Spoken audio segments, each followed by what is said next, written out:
What's up everybody, it's Robin Gaming here. So I haven't really made a video like this in a very long time, but I decided that I am going to be bringing back the gaming news discussions. And for the simple reason, honestly, that there's just so much going on nowadays that I feel like I want to speak my mind about, but I can't because I've recently been purely focusing on these long, high quality videos, and that's been very enjoyable and people love those videos. And don't worry, I'm going to keep doing them, but at the same time, there's just too much that I'm missing out on right now that I want to talk about, and so I will simply fill up the gaps with these type of gaming news discussions again. A bunch of people have been asking me to do it as well, so really it should be a win-win situation because you're getting both of those type of videos. So what I want to talk about today, and this can immediately be sort of like a little bit of a rabbit hole to fall down into, I guess, but it is what it is.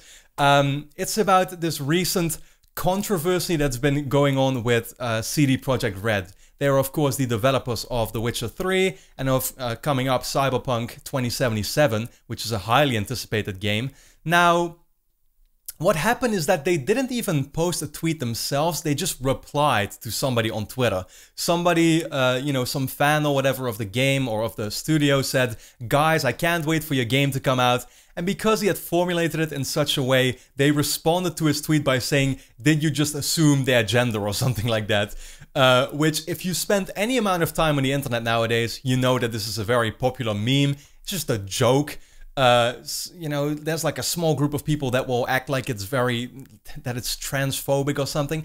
Obviously, it does mock the social justice culture that's recently been developing over these last couple of years, and a lot of people disagree with that, including me myself. I find it, you know, quite a ridiculous hysteria, to be honest, but like at the same time it's a joke, right? And it's not meant to harm anyone specifically or with any ill intent behind it, but yeah, like I said, just to sort of mock that, and it's a joke. So this is the thing with a joke, it's subjective. A certain person might find something funny that someone else doesn't, and that's perfectly allowed, that's perfectly fine.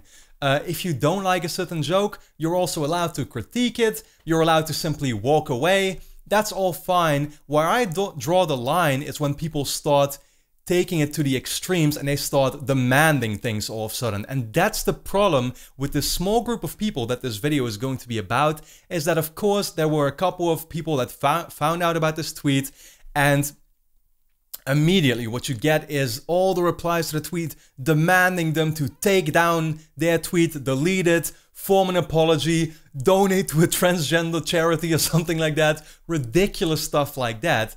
And I guess really mistake number one that CD Projekt Red made was to give in to these people. And why is that a mistake? Because with these people it's never enough. They're gonna keep raising the bar, or the limit, I guess, of what you should be doing. And so what they did is they deleted their tweet, and they also posted a public apology saying, "Sorry to all those offended by one of the responses sent out from our account earlier. Harming anyone was never our intention." Now, that was very obvious to me in the first place, and to the majority of well-thinking, reasonable people, that they didn't mean necessarily anything bad by this. But like I said, it's never enough. And so what you get now is that there were a bunch of people discussing this whole thing, this whole ordeal, I guess, on certain gaming forums. For example, Resetera, which I'm consistently hearing more and more bad things about, just people getting banned for the smallest reasons. What happened to the times where gaming forums were supposed to be about having a discussion? Literally, on these places like Resetera, people will get banned simply for disagreeing with the sort of like hive mind that's you know, the biggest part of that website. And so there were some people that just passed by and said, "Oh, I don't mind, I'm still getting the game." They got banned for it. It's that bad. And they got banned for the reason of it being apparently an inflammatory pass-by or something like that, so that they just enter the topic just to say, "Oh, I am getting the game," and so that justifies you getting banned, I guess, apparently. But I mean, that was already bad enough. Now you had a guy on Resetera that was even sharing personal information of one of CD Projekt Red's employees, basically the PR manager or the communications director or whatever he's called, responsible for their social media accounts. He decided to dox the guy. He looked up his LinkedIn profile and, you know, just find out a bunch of stuff about him, and then posted all his personal information just on the forum, with this nice little text afterwards saying, oh, I don't want to mobilize anyone, or I don't want anyone to go after the guy, but here's his personal information, go do with it as you wish. It's like, dude, you know very well what the hell you're doing right now, what this is causing, and that's my problem once again with these people, is that this is the small group of people that is very vocal on the internet, that loves nothing more than to complain about intolerant people, than to, in their words, fight against hate and bigotry, and it's always the same words that they use.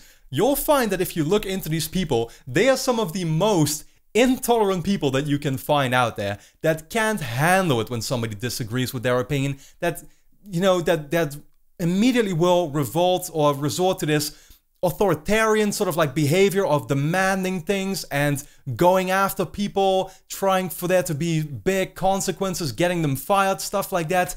It's really sad to see, and honestly disgusting to me, and like, yeah, I'm not even gonna beat around the bush here. It just, I find it pathetic beyond words, and it really does piss me off to see this stuff happening. How I even saw Cory Barlog now, who is the director of God of War, a very reasonable person, and I'm pretty sure a very liberal person himself, who was tweeting about visiting the studio, posted some pictures, posing with some of the employees at the studio, and what does he get now? He literally gets people below the tweet again, replying, saying to him, I can't believe you support this transphobic company, so I guess I won't support you anymore either. You know, it's like, that's what I mean. There is no limit to these people. They will keep, they will never be satisfied. They'll keep complaining about stuff. They'll keep getting more mad, demanding even more. You shouldn't give in to them, because it gets you nowhere except in more trouble. It makes nobody happy. So really, that's all that I wanted to, I guess, talk about. I'm sorry for it being a bit of a negative topic, but like I said, I really wanted to speak my mind about this issue. And yeah, you know, not like I said, not beat around the bush, just be very honest about it. But hopefully in the upcoming videos I can find some more exciting and positive topics to talk about, because there's also plenty to talk about. So with that being said, let me know your thoughts in the comments. I really appreciate you checking it out, and let me know if you enjoy these sort of like face-to-face gaming discussions, if you want to see more of them, because yeah, it's always good to know. So with that being said, thanks for watching, everybody, and hope to see you again next time.